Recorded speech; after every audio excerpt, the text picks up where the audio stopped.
Imagine living in a quiet countryside where the whispers of an unseen force torment your family night after night. Welcome to the nightmare that haunted the Bell family in the early 1800s. It was a cold evening in 1817 when John Bell first noticed something strange. He was a farmer in Adams, Tennessee, living a peaceful life with his family. But that evening, as the sun set and the air grew still, he saw something unnatural in his cornfield. A strange, dog-like creature with the head of a rabbit. Startled, John grabbed his rifle and fired. But when he ran to the spot, the creature had vanished without a trace. Little did John know, this was only the beginning. That same night, strange knocking sounds echoed throughout the Bell household. At first, the family thought it might be wind or animals, but the sounds grew louder and more insistent, coming from the walls, the floors, even the ceilings. By the following year, 1818, the entity seemed to grow stronger. It began to focus its attention on John's daughter, Betsy Bell. Late at night, Betsy would wake up screaming, claiming that something was pulling her hair and slapping her face. The family witnessed objects move on their own, furniture shaking violently, and disturbing voices whispering unintelligible words. The Bell family reached out to friends and neighbors for help, but when they came, they too experienced the supernatural occurrences.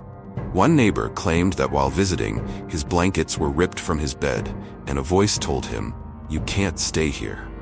By 1819, the entity revealed itself in a terrifying way. It began speaking in full sentences. It claimed to be the spirit of Captivates, a woman from the community who had long passed but was believed to have been wronged by John Bell in a land dispute. The spirit, soon referred to as the Bell Witch, promised to torment John until his death. Word of the haunting spread far beyond Tennessee. Even Andrew Jackson, who would later become the President of the United States, heard about the strange events. Jackson, a former general, was curious and skeptical, so he and his men decided to visit the Bell farm. As Jackson and his men approached the Bell property, their carriage mysteriously stopped in its tracks. No matter how hard they pushed, the wheels would not turn. Suddenly, a disembodied voice echoed through the air, mocking them. "You'll go no further." Jackson, a hardened soldier, admitted later that it was one of the most unnerving experiences of his life. He swore that he and his men would never again go to the farm. After John Bell's death, the witch claimed she would leave the family in peace, but she promised to return in 7 years.